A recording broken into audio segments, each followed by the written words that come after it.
ଶୀତ ଦିନରେ ଲାଉଟା ବହୁତ ଜାଗାରେ ମିଳେ ସ୍ପେଶିଆଲି। ତ ଭାବିଲି ଆଜି ଯେହେତୁ ଲାଉ ରାଇ କରୁଛି ତ ଆପଣମାନଙ୍କ ସହିତ ରେସିପିଟା ସେୟାର କରିବି। ମାନେ ମୁଁ କେମିତି ଲାଉ ରାଇ କରେ, ଆପଣମାନେ ବି ମତେ କହିବେ ଆପଣମାନେ କେମିତି କୋଉ ଷ୍ଟାଇଲରେ କରନ୍ତି। ତ ଏଠି ମୁଁ ଲାଉକୁ ନେଇଯାଇଛି କାଟିବା ପାଇଁ। ଲାଉ ବହୁତ ପ୍ରକାରର ଆସେ, ଗୋଟେ ଲମ୍ବା ଟାଇପର ଲାଉ ବି ଆସେ, ଏମିତି ବି ଲାଉ ଆସେ। ତ ଆମ ଘରକୁ ଏଇଭଳିଆ ଆସିଥିଲା, ବାପା ଆଣିଥିଲେ। ତ ଆକୁ ଦି ଫାଳ ଫାଷ୍ଟ କରିଦବା ମୁଣ୍ଡିଟାକୁ କାଟିକି। ଦେଖନ୍ତୁ ଲାଉଟା ବହୁତ ମାନେ ପୁରା କଷି ଅଛି, ବେଶୀ ପାକଳ ହେଇନି। ଏଇଭଳିଆ ଲାଉଟା ଖାଇବା ପାଇଁ ବହୁତ ହି ଭଲ ଲାଗେ। ଆର ମାନେ ଆକୁ ରାଇ କଲେ ବହୁତ ବଢିଆ ଟେଷ୍ଟ ଆସେ। ତ ଆଗେ ଚୋପାକୁ ଭଲସେ ଛଡେଇ ଦବା।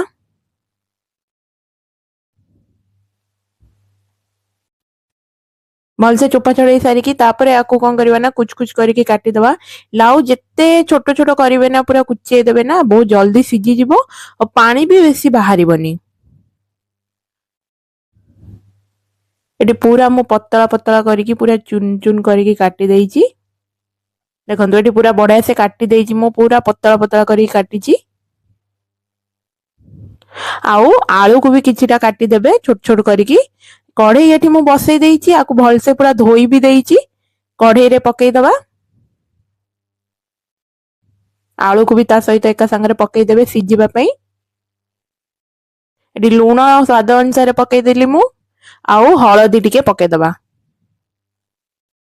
ଭଲସେ ଟିକେ ଆକୁ ଗୋଳେଇ ଦବା। କାରଣ ଏବେଠୁ ହଳଦୀ ଲୁଣ ପକେଇଦେଲେ ବଢିଆ ସେ ସିଝିଯିବ। ଟିକେ ଗୋଳେଇ ଦେଇକି ତାପରେ କିଛି ସମୟ ପାଇଁ ଆକୁ ଢାଙ୍କି ଦବା। କାରଣ ଆକୁ ସିଝିବାକୁ ଟାଇମ ଟିକେ ଲାଗିବ। ଏଠି ମସଲା ଯୋଗାଡ ପାଇଁ ମୁଁ ଅଦା ନେଇଛି ଟିକେ, ରସୁଣ ଟିକେ ଆଉ ଟିକେ ଜିରା ନବା। ଆଉ ପିଆଜକୁ ମୁଁ ଲାଷ୍ଟକୁ ଟିକେ ଏଗୁରା ବାଟି ସାରିଲା ପରେ ତାପରେ ପିଆଜକୁ ଟିକେ ପକେଇକି ଟିକେ ଘୁରେଇବା ଦରକାର। ଏଠି ଲାଉ ଦେଖନ୍ତୁ ସିଝି ଯାଇଛି ପୁରା, ପାଣି ବଢିଆ ସେ ବାହାରିଲାଣି। ଅଳ୍ପ ସିଝି ଗଲାଣି, ଆଉ କିଛି ସମୟ ଲାଗିବ ସିଝିବା ପାଇଁ। ଆଉ ଗୋଟେ ଟିପ୍ସ ହେଲା, ଲାଉକୁ ଯଦି ଆଗେ ଆପଣ ଚୋପା ଛଡେଇକି ଧୋଇକି କାଟିବେ ଆହୁରି କମ ପାଣି ବାହାରିବ। ମୁଁ କଣ କରିଥିଲି ନା କାଟିକି ଧୋଇ ଦେଇଥିଲି, ସେଥିପାଇଁ ଟିକେ ମୋର ଅଧିକ ପାଣି ବାହାରିଲା। ଏଠି ଲାଉ ଯେହେତୁ ସିଝି ଗଲାଣି ଗୋଟେ ଜାଗାକୁ କାଢିଦବା। ଏଠି କଢେଇ ବସେଇକି ତେଲ ପକେଇ ଦଉଛି ମୁଁ, ପଞ୍ଚ ଫୁଟଣ ଦିଟା ପକେଇଦବା ଯେହେତୁ ମସଲା ଟା କଷା ହବ। ଆଉ ମସଲା ଯୋଉ ବାଟିକି ରଖିଛି ତାକୁ ଟିକେ ଲଙ୍କାଗୁଣ୍ଡ ଏଠି ପକେଇ ଦେଇକି ମୁଁ ମସଲା ଢାଳି ଦଉଛି। ମସଲାକୁ ପୁରା ଭଲସେ କଷିବାର ଅଛି, କାହିଁକି ନା ଜିରାର ଗ୍ୟାସ ଟା ଯୋଉଟା ସ୍ମେଲ ଟା ଯିବାର ଅଛି, ସେଥିପାଇଁ ବଢିଆ ସେ ଆକୁ କଷିବେ ଟିକେ ପାଣି ଟିକେ ଟିକେ ଦେଇକି। ଦେଖନ୍ତୁ ଏଠି ଟିକେ ଟିକେ ତେଲ ବି ବାହାରିଲାଣି, ପାଣି ଅଲମୋଷ୍ଟ ଶୁଖିଗଲାଣି ମସଲାରୁ।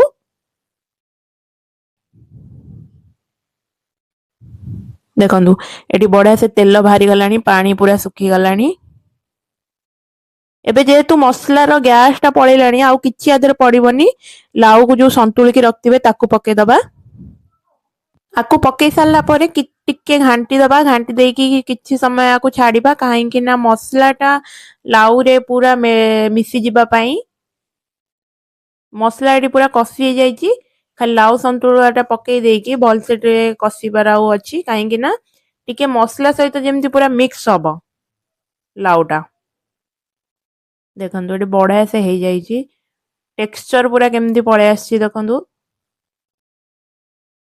ଟିକେ ଫୁଟିଯିବ ତାକି ମସଲା ଟା ଭଲସେ ମେଲ୍ଟ ହବ ଲାଉ ସହିତ।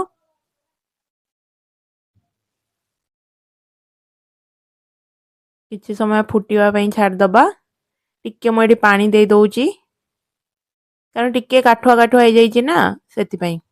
ୟାକୁ କିଛି ସମୟ ଘାଣ୍ଟି ସାରିଲା ପରେ ଟିକେ ଢାଙ୍କି ଦବା ଆକୁ। ତାପରେ କିଛି ସମୟ ପରେ ଢାଙ୍କଣା ଖୋଲି ସାରିଲା ପରେ ଦେଖନ୍ତୁ ବଢିଆ ସେ ଫୁଟି ଯାଇଛି। ଆଉ ବି ଯଦି ସିଝିବାର ଥିବ ନା ଆ ଦେହରେ ବଢିଆ ସିଝିକି ପୁରା ମେଲ୍ଟ ହେଇଯାଇଛି ମସଲା ସହିତ। ଆଉ କିଛି ଆଦେହରେ ପକେଇବାର ନାହିଁ ମସଲା କିଛି, ଆଉ ବାସ୍ କିଛି ଧଣିଆ ପତ୍ର କାଟିକି ରଖିଥିବେ ଯୋଉଟା କି ଆ ଦେହରେ ପକେଇବାର ଅଛି ଲାଷ୍ଟ କୁ। ଏବେ ଦେଖନ୍ତୁ ବଢିଆ ସେ ଫୁଟି ଗଲାଣି। ଏବେ ଧଣିଆ ପତ୍ରକୁ କାଟିକି ମୁଁ ରଖିଛି ତାକୁ ପକେଇଦବା। ଟିକେ ଧଣିଆ ପତ୍ର ପକେଇ ସାରିଲା ପରେ ଆଉ ଟିକେ ଘାଣ୍ଟି ଦବା ଆକୁ।